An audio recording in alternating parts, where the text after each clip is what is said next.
Hi, little pal. Hi. How's it going? What's going on, everybody? I'm hanging out here with Ollie on a relatively still beautiful autumn day, and it's my day off. So I already walked all the boarded dogs this morning, and now I got the rest of the day to chill out. And today I thought I'd talk to you a little bit about backstories. So a dog's backstory. What's up, pal? Hey.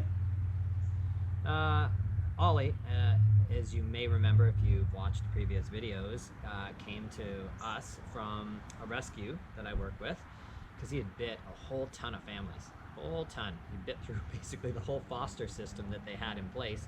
And they called me in the middle of the night and said, can we come and drop this guy off? They didn't know what to do with him. They didn't know if he should be euthanized.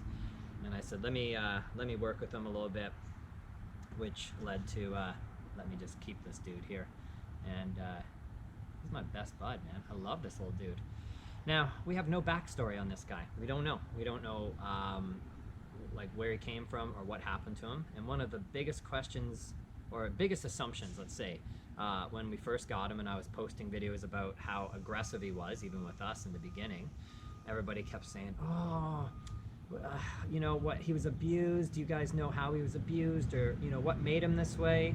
So misconception number one about a backstory is people like to create a backstory if there is no backstory, because the misconception is that a dog, it's impossible for a dog to be aggressive just because they're aggressive. Like something had to happen to make that dog that way. It can't just come out of the womb that way. It can't just be an aggressive dog. It can. Dog could have, you know, good breeding, good genetics, and just, you know, be an asshole. There are asshole dogs out there, and people don't think it's possible for a dog to just be an asshole. Some dogs are pushy, they're dominant, they're controlling, and some dogs will even go to aggression to control situations. You know, resource guarding, that's a control technique. Dogs showing aggression to maintain control of food or a toy or a favorite spot, right? What you doing, Ollie? Ollie, you eating a leaf? In the middle of a video, pal. Now, one of the biggest problems with the backstory is that if you've got a sob story, dog came from, you know, the streets of a third world country or whatever it was, dog was abused. A lot of people feel sorry for that dog. They allow the backstory to affect the way they're going to handle the dog. If the dog's showing aggression, feeling sorry for the dog is not going to help. Trying to coddle aggression out of a dog, that's not going to work either. So you can't, that's not how things work, right? Different types of aggression are handled differently. So if I have a dog that's fearfully aggressive, then I'm going to handle that probably a little bit differently than I'm going to handle a dog that's just straight up dominantly aggressive, like just using aggression to control situations and things like that. But I can't let the dog's backstory affect the way that I'm going to move forward with the dog. And that's what happens a lot of times. People get a rescue dog in, they feel absolutely terrible for the rescue dog and the situation it was in previously, and then they want to coddle the dog, and they don't want to show strong leadership to the dog because he's already had enough. Hasn't he had enough in his life, you know? But dogs need discipline, okay, as part of an overall sort of training protocol. Yes, they need positive reinforcement, but at moments in your dog's life, you're going to need to discipline the dog. And if the dog has had a poor life previously, don't let that affect how you would discipline a dog for unwanted behaviors, because that's how we're going to stop unwanted behaviors. You've got to correct them. You got to let the dog know that that behavior is not appropriate, regardless of their backstory, right? I mean, there's lots of horrible people out there that had really tough childhoods that let that childhood take them forward in life to become not so great people, right?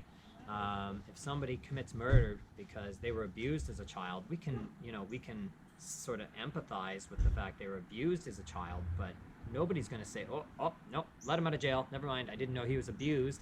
We shouldn't punish him then if he's abused, right? We don't do that. We say, well, that's awful. We're going to get you some help and some counseling, but Just because you were abused doesn't mean that you can then go on to abuse other people. That's not the way it works, okay? That's not what we find acceptable. So just because a dog may have had a sour upbringing doesn't mean that we're just going to give them a hall pass on everything going forward. So sometimes it can be a real problem. And I do hear this a lot too. I hear a lot of assumptive backstories, okay? What I mean by that is, I've had clients like, this is an example. This isn't like, I don't want to go word for word and have a client go, hey, were you talking about me?